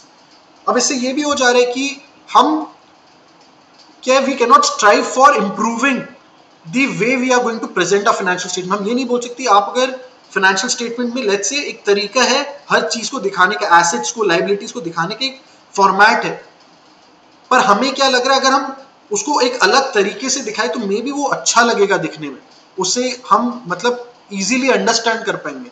But accounting standard आपको वो flexibility नहीं देती है। सो इसी में हम इसमें ये कह रहे हैं, इट इम्पीड्स द इनिशिएटिव। हम कुछ और उसको बेटर करने का जो है हम नहीं सोचते, हम उसको, हमारा जो है वो रिस्ट्रिक्ट करता है of improving a financial statement. ठीक है, आइए अब देखते हैं कि अकाउंटिंग स्टैंडर्ड्स का हिस्ट्री क्या है, ये कहाँ से शुरू हुआ, कौन सबसे पहले, कौन सी कंट्री थी जो अकाउंटिंग स्टैंडर्ड्स को इंप्लीमेंट करी, इंडिया कब इस जर्नी का पार्ट बना। चलिए, सो सबसे पहले क्या हुआ, 1967 में एक AISG करके बॉडी जो है फॉर्म हुई। AISG क्या है, अकाउंटेंट्स इंटरनेशनल स्टडी ग्रुप। सो AISG करके एक बॉडी जो है फॉर्म किया 3 कंट्रीज ने, Canada, USA and UK, with the objective of bringing uniformity in accounting matters. सबसे पहले जो प्रयास किया इन्होंने यूनिफॉर्मिटी लाने की, ये 3 कंट्रीज थे, कनाडा, USA, UK। इन लोग बनाए एक body, accountants international study group, and then next क्या हुआ 1972 में, और 6 कंट्रीज, पहले 3 कंट्रीज इनिशियली एक बॉडी स्टार्ट किए थे, फिर 1972 में एक प्रपोजल आया कि हम एक इंटरनेशनल बॉडी बनाते हैं to lay down international standards. Internationally वो सोचे कुछ स्टैंडर्ड्स हम बनाते हैं, और ये कौन डिसाइड किया? It was decided to form an international body. एक इंटरनेशनल बॉडी हम बनाएंगे जो ये इंटरनेशनल स्टैंडर्ड्स को इंप्लीमेंट करेगी। और उस समय क्या हुआ 1972 में, और 6 कंट्रीज इस जर्नी का पार्ट बन गए। ये 6 कंट्रीज कौन से थे? Australia, France, Germany, Japan, Netherlands, Mexico were invited to join the body. तो 3 से ये 9 बन गए। फिर 1973 में IASC बना। IASC क्या है? International accounting standard committee. An agreement was signed and constitution was adopted by the 16 bodies of the 9 countries. So एक IASC करके कमिटी 1973 में एक बनाया गया, जिसको एक्सेप्ट किए ये सारे 9 के 9 कंट्रीज, और ये 9 कंट्रीज में 16 अकाउंटिंग बॉडीज थे। तो इन सब ने मिलके एक कमिटी जो है फॉर्म किया, और इन लोग सब एक अग्रीमेंट साइन किए कि हम ऐसे ऐसे स्टैंडर्ड जो है हम इंटरनेशनल बॉडी के थ्रू इंप्लीमेंट करेंगे, जिससे यूनिफॉर्मिटी आए हम सबके अकाउंटिंग करने के तरीके में। फिर 1974 में सबसे पहली बार ICAI and ICWA, institute of chartered accountants of India and institute of cost and work accountants of India पहली बार बिकेम एसोसिएट मेंबर्स। इंडिया भी इस जर्नी का पार्ट 1973 में बन गई। फिर 1977 में ICAI ने एक ASB करके बोर्ड फॉर्म किया। ASB क्या है? Accounting standard board. सो एक ASB करके एक बोर्ड ICAI ने इस्टेब्लिश किया to harmonise diverse accounting policies across India and integrate them with international standards.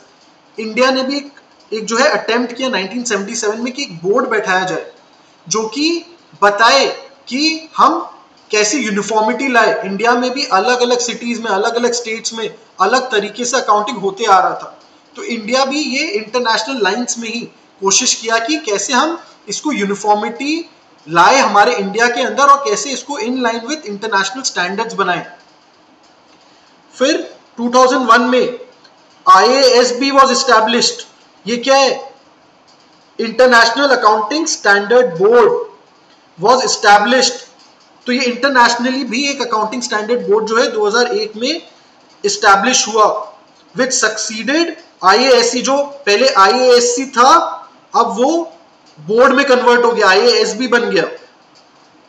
And transition from IAS to IFRS was initiated. तो जब IASC फॉर्म हुआ तब ये क्यों फॉर्म हुआ था? जिससे कि इंटरनेशनल स्टैंडर्ड्स जो है वो इंप्लीमेंट किया जाए। अब ये जो इंटरनेशनल स्टैंडर्ड्स, अकाउंटिंग स्टैंडर्ड्स थे, इसकी जगह क्या आ जा रहे? IFRS आ रहे। सो IAS मतलब इंटरनेशनल अकाउंटिंग स्टैंडर्ड्स, इसके पहले तक था 2001 तक जो यूनिफॉर्म स्टैंडर्ड्स इंप्लीमेंट हो रहे थे उसे इंटरनेशनल अकाउंटिंग स्टैंडर्ड्स कहते थे। इसके बाद क्या हो जा रहा है? इसको वो ट्रांजिशन करे IAS से IFRS। IFRS क्या है? International financial reporting standards. तो ये भी अकाउंटिंग स्टैंडर्ड्स है। इसका नाम जो है 2001 में चेंज हो गया, जैसे बोर्ड का नाम चेंज हो गया, कमिटी से बोर्ड बन गया। और ये कमिटी और ये जो बोर्ड है जो स्टैंडर्ड्स अब इंप्लीमेंट करना स्टार्ट कर रहा था उसे अब IFRS कहते हैं। फिर 2011 में ICAI decided to integrate the Indian accounting standard with IFRS। ये जो IFRS अब इंप्लीमेंट हो रहा था, इंडिया ने भी 2011 में इसको इंटीग्रेट कराया विद इंडिया के अकाउंटिंग स्टैंडर्ड्स के साथ, उसको इंटरनेशनली जो है वो मर्ज करने की कोशिश किया। फिर 2016 में first phase of implementation of Ind AS। सो इंड AS क्या है? इंडिया क्या किया? इंड AS बेसिकली बच्चों ये था जब 2016 में इंडिया क्या किया? इंडिया बोला कि हम एग्जैक्टली जो इंटरनेशनल स्टैंडर्ड्स है, जो IFRS है, हम उसको इंडिया में एज इट इज इंप्लीमेंट नहीं करेंगे। हम क्या करेंगे? हम इसको थोड़ा सा इंडिया के हिसाब से इसको ट्वीक करके इंडिया में इंप्लीमेंट करेंगे। सो इंड AS का कंसेप्ट आया। इंडिया का अपना वर्जन अकाउंटिंग स्टैंडर्ड का विच is in lines with IFRS, but it is also different from IFRS, क्योंकि इंडिया ने IFRS को एज इट इज इंप्लीमेंट नहीं कराया। इंडिया बोला इंडिया के कॉन्टेक्स्ट के हिसाब से हम उसको अपने हिसाब से थोड़ा सा मॉडिफाई करके इसको इंप्लीमेंट करेंगे, एंड दिस हैपेंड इन 2016। ठीक है, so this is the history of accounting standards.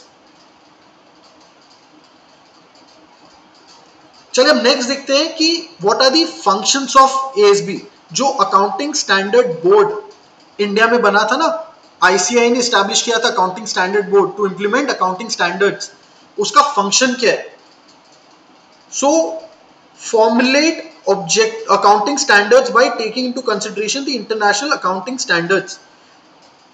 इनका काम ही है कि इंडिया के लिए अकाउंटिंग स्टैंडर्ड्स बनाना which is in line with international accounting standard. तो इंडिया में कौन अकाउंटिंग स्टैंडर्ड्स बनाता है? Accounting standard board which has been established by ICAI। दूसरा फंक्शन क्या है? To persuade ICAI to issue the standards formulated by ASB। तो बनाता कौन है अकाउंटिंग स्टैंडर्ड? फॉर्मुलेट करता है ASB, पर इंप्लीमेंट कौन करता है? ICAI। तो दूसरा जो फंक्शन है ASB का क्या है कि परसुएड करे ICAI को कि जो स्टैंडर्ड्स वो बना रहे हैं उसको इंप्लीमेंट किया जाए, उसको इशू किया जाए। एक और फंक्शन क्या है? Issue guidance and notes on standards and provide clarifications on issues arising out of them. आज जैसे कोई भी स्टैंडर्ड ICAI इशू कर देती है तो हो सकता है कि काफी बिजनेसेस जो है उसको ठीक से समझ नहीं पा रहे, उन लोग उसका जो है मतलब वो कुछ और इंटरप्रेट कर रहे हैं, एंड कई बार क्या होता है वो क्लैरिफिकेशन फिर मांगते हैं इंस्टीट्यूट से कि आपने ये जो रूल इंप्लीमेंट करा है इसको एग्जैक्टली हम कैसे समझे, कैसे इंटरप्रेट करें। तो उस केस में क्या होता है ASB from time to time they issue notes and guidance समझाने के लिए कि वो अकाउंटिंग स्टैंडर्ड कैसे अप्लाई किया जाएगा। समझ आ रहा है? So that is also one of the functions and objectives of ASB। And last function क्या है? To review standards periodically in the light of change circumstance. अब कोई स्टैंडर्ड फॉर्मुलेट उन्होंने कर दिया और ICAI ने इशू भी कर दिया, बट विद चेंजिंग टाइम्स उनका ये भी काम है ना कि अगर इंटरनेशनली उस स्टैंडर्ड में कुछ चेंज आ रहा है, so they need to keep reviewing the standards which have been published and to see whether any changes are required in them और नॉट। ठीक है, इजी है ये चारों फंक्शंस ASB के। Now let's look at the need for international accounting standards. IAS International Accounting Standards are formulated by IASB, International Accounting Standard Board। ये हम Indian context में ASB बात कर रहे थे, अब हम बात करें IASB की, इंटरनेशनल अकाउंटिंग स्टैंडर्ड बोर्ड, और हम बात करें international accounting standards. International accounting standards का क्या रिक्वायरमेंट है, और इसी को हम क्या बोले थे पहले? IASB को बोला जाता था IASC। So the primary objective of these standards of the international accounting standard is to bring uniformity and comparability across different firms in different countries। सारे कंट्रीज में एक जैसा ही अकाउंटिंग हो, तभी तो हम बोल पाएंगे ना कि हमारा जो अकाउंटिंग करने का तरीका है वो यूनिवर्सली सही है। आप कोई भी कंट्री में चले जाओ वही अकाउंटिंग प्रोसीजर फॉलो हो रहा है। और ये क्यों हुआ? Recognition of transactions in financial statement जिससे हम अचीव कर पाए, measurement of these transaction, presentation of these transactions in financial statements in a manner that is meaningful to the user so that they can take important decisions। तो ये basically uniformity और comparability ensure करी different firms में, relating to क्या? Uniformity किस चीज में? In recognition of transactions in financial statement. सारे कंट्रीज, अलग अलग फर्म्स अलग अलग कंट्रीज में सेम तरीके से रिकॉग्नाइज कर रहे हो ट्रांजैक्शंस को, सेम तरीके से मेजर कर रहे हो ट्रांजैक्शंस को, और सेम तरीके से जो है ये ट्रांजैक्शंस को प्रेजेंट कर रहे हो फाइनेंशियल स्टेटमेंट्स में। सो ये इंश्योर कर रहे कि यूनिफॉर्मिटी एंड कंपेरेबिलिटी अचीव कर पाए across different countries, across different firms in matters relating to recognition, measurement and presentation of financial transactions in financial statements। Clear है क्यों इंपॉर्टेंट है इंटरनेशनल अकाउंटिंग स्टैंडर्ड्स? अब हम पढ़ते IFRS, जो कि इंटरनेशनल अकाउंटिंग स्टैंडर्ड का दूसरा नाम हो गया। IFRS are a set of accounting standards formulated and issued by IASB, the International Accounting Standards Setting Body. The standards issued by IASB are based on sound and clearly stated principles which are more judgment based. Therefore, IFRS are referred to as principle based accounting standards.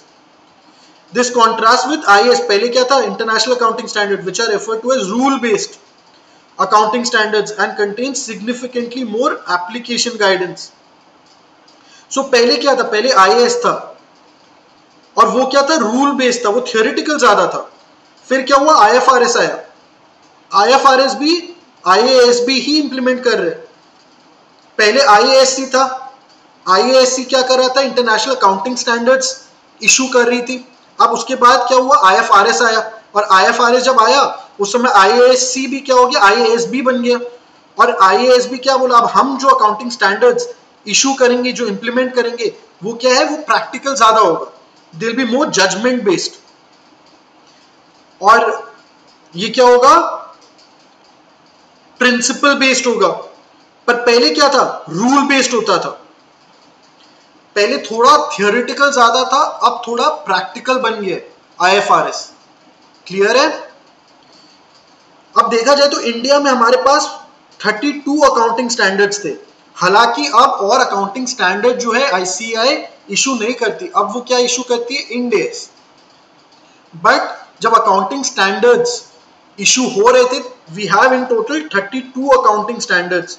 और internationally क्या है, there are 41 international accounting standards and 16 IFRS। पहले IAS बोलते थे, उसके बाद से IAS issue होना बंद हो गया, उसको IFRS बोलने लगे। वैसे ही इंडिया में पहले अकाउंटिंग स्टैंडर्ड्स बोलते थे, अब क्या बोलते हैं, end AS। ICAI decided to integrate the Indian accounting standards with IFRS from 1st April 2011। ठीक है।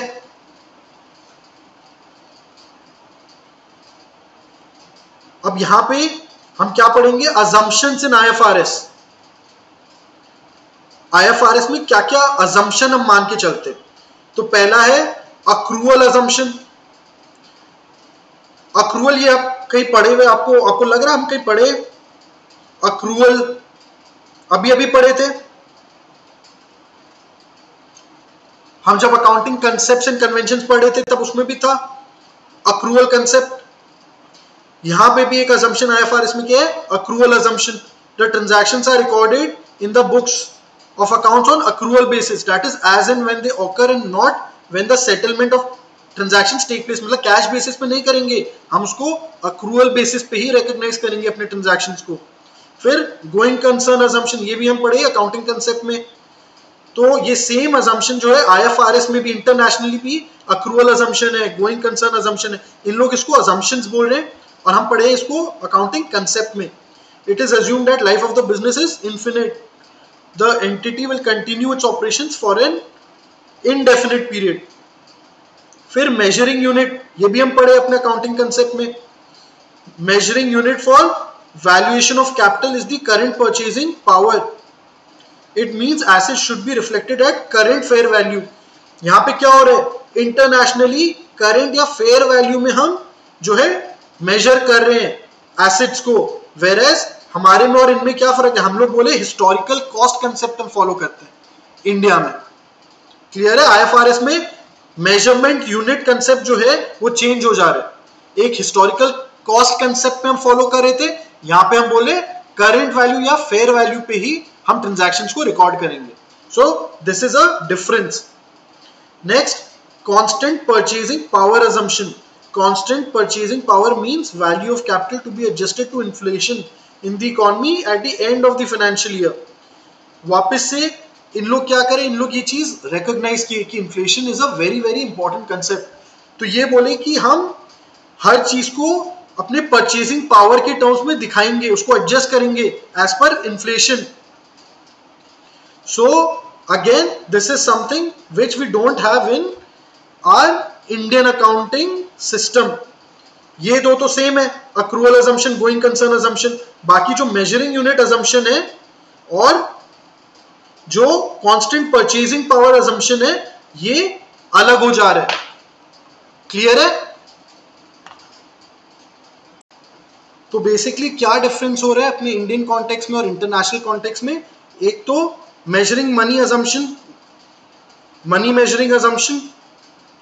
तो यहां पे हम बोल रहे हैं कि हम जो ट्रांजैक्शंस है वो record to money monetary terms में करेंगे, क्योंकि मनी मेजरमेंट कंसेप्ट यहां भी हो रहा है, पर हम मनी का ट्रू वैल्यू रिफ्लेक्ट करेंगे। आज जो परचेसिंग पावर है मनी का, हम उन टर्म्स में अपने एसेट्स को दिखाएंगे।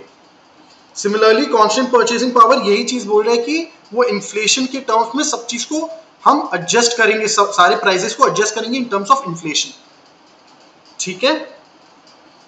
अब क्या क्या फाइनेंशियल स्टेटमेंट्स प्रिपेयर होते हैं आईएफआरएस में? स्टेटमेंट ऑफ फाइनेंशियल पोजीशन जिसको हम बैलेंस शीट बोलते हैं, स्टेटमेंट ऑफ कॉम्प्रिहेंसिव इनकम जिसको हम प्रॉफिट एंड लॉस स्टेटमेंट बोलते हैं, statement of changes in equity, cash flow statement and notes and significant accounting policies. ये क्या हो रहा है? ये डिस्क्लोजर हो रहा है एक तरीके से, जो हम कन्वेंशन के अंदर पढ़े डिस्क्लोजर, कि कुछ भी सिग्निफिकेंट इंफॉर्मेशन है उसको हम दिखाएंगे along with our financial statements. ठीक है? तो ये सारे हम रिपोर्ट्स प्रिपेयर करते हैं अंडर आईएफआरएस। अब हम इंड एस के बारे में पढ़ते हैं। इंड एस क्या है? बेसिकली क्यों गवर्नमेंट इंड एस का जो है कंसेप्ट को प्रमोट करी है, क्यों आईसीआई ने इंड एस को लाया है? The objective behind issuing Ind AS is to prepare financial statements of a company on the lines of internationally accepted accounting principles and practices, while also complying with the country's own business environment and laws. मैं क्या बोला? India ने exactly copy paste नहीं किया international standards को, India ने अपने तरीके से उसको इंप्लीमेंट कराया है, depending on India's business environment, depending on India's legal system. ठीक है? ऑब्जेक्टिव वही था कि उसको एक इंटरनेशनल स्टैंडर्ड, इंटरनेशनल उसको यूनिफॉर्मिटी दिलाया जाए, but also keeping in mind India's context. और इंड एस क्या है? They are notified under companies act 2013 and are applicable to companies. कौन कौन से कंपनीज? यहां पे हम पढ़ते हैं। तो हम क्या बोले? इंड एस कौन सी कंपनीज के लिए कंपल्सरी है?